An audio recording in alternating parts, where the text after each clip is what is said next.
ಅಯ್ಯಯ್ಯೋ ಇಷ್ಟೊಂದ್ ಜನ ಇದಾರೆ, ಆಫೀಸಿಗೆ ಬೇರೆ ಲೇಟ್ ಆಗ್ತಿದೆ, ಏನ್ ಮಾಡ್ಲಿ? ಏನಪ್ಪಾ ಸ್ವಲ್ಪ ಬೇಗ ಪೆಟ್ರೋಲ್ ಹಾಕ್ತ್ಯಾ?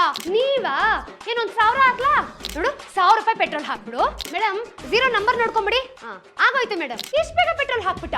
ಜಿಪೇನಾ ಕ್ಯಾಶಾ? ಮೇಡಮ್ ಮೊದ್ಲು ನಿಮ್ ಗಾಡಿಗೆ ಈ ಹುಡುಗ ಪೆಟ್ರೋಲ್ ನ ಫಿಲ್ ಮಾಡ್ತಿದಾನ ಅದನ್ನ ನೋಡ್ಕೊಳ್ಳಿ. ಅಲ್ಲ ನೀವ್ ಆ ಮೀಟರ್ ಬೋರ್ಡ್ ನ ಅಬ್ಸರ್ವ್ ಮಾಡಿದ್ರ 300 ಇಂದ 500 ವರೆಗೂ ಪೆಟ್ರೋಲೇ ಫಿಲ್ ಆಗಿಲ್ಲ. 800 ಬರ್ತಿದ ಹಾಗೆ ಪೆಟ್ರೋಲ್ ಫಿಲ್ ಆಗಕ್ ಶುರುವಾಯ್ತು. ನಿಮ್ಮ ಗಾಡಿಗೆ ಪೆಟ್ರೋಲ್ ಬಿದ್ದಿರೋದು ಕೇವಲ 200 ರುಪೀಸ್ ಮಾತ್ರ. ನೀವು ಕೇಳಿದ್ದು 1000 ರುಪೀಸ್ಗೆ. ಮತ್ತೆ ಗಾಡಿ ಎಲ್ಲಿಂದ ಮೈಲೇಜ್ ಕೊಡುತ್ತೆ? ಎಂತ ಸ್ಕ್ಯಾಮ್ ನಿಮ್ ಹತ್ರನೇ ಆಯ್ತು ನೋಡಿ. ಪೆಟ್ರೋಲ್ ಮೆಷಿನ್ ನ ನಿಮ್ ಗಾಡಿಲೇನೋ ಇಟ್ಟಿರ್ತಾರೆ, ಆದ್ರೆ ಪೆಟ್ರೋಲ್ ಮಾತ್ರ ಫಿಲ್ ಆಗ್ತಿರಲ್ಲ. ಇಂಥವ್ರು ಇರೋದ್ರಿಂದಾನೇ ಈ ನಡುವೆ ಪೆಟ್ರೋಲ್ ಬಂಕ್ ಅಲ್ಲಿ ಈ ರೀತಿ ಸ್ಕ್ಯಾಮ್ಗಳು ಬೇಕಾದಷ್ಟು ಆಗ್ತಿರೋದು. ಈ ರೀತಿ ಸ್ಕ್ಯಾಮ್ ನ ಅವಾಯ್ಡ್ ಮಾಡ್ಬೇಕು ಅಂತಂದ್ರೆ ಪೆಟ್ರೋಲ್ ನ ಫಿಲ್ ಮಾಡ್ಬೇಕಾದ್ರೆ ನೀವೇ ಖುದ್ದಾಗಿ ಬಂದು ನಿಂತ್ಕೊಳ್ಬೇಕು. ಪೆಟ್ರೋಲ್ ಹಾಕ್ಬೇಕಾದ್ರೆ ಪೆಟ್ರೋಲ್ ಮಷಿನ್ ವೈಬ್ರೇಷನ್ ಅಲ್ಲಿ ಇದೆಯಾ ಅಂತ ನೋಡ್ಕೊಳ್ಬೇಕು. ಹಾಗೆ ಆ ಮೀಟರ್ ಅಲ್ಲಿ ರನ್ ಆಗುವಂತ ನಂಬರ್, ನಿಮ್ಮ ಪೆಟ್ರೋಲ್ ಮಷಿನ್ ಎರಡೂ ಕೂಡ ವೇವ್ ಲೆಂತ್ ಮ್ಯಾಚ್ ಆದ್ರೆ ನಿಮ್ಗೆ ಯಾವುದೇ ರೀತಿ ಸ್ಕ್ಯಾಮ್ ಆಗೋಕೆ ಸಾಧ್ಯನೇ ಇಲ್ಲ.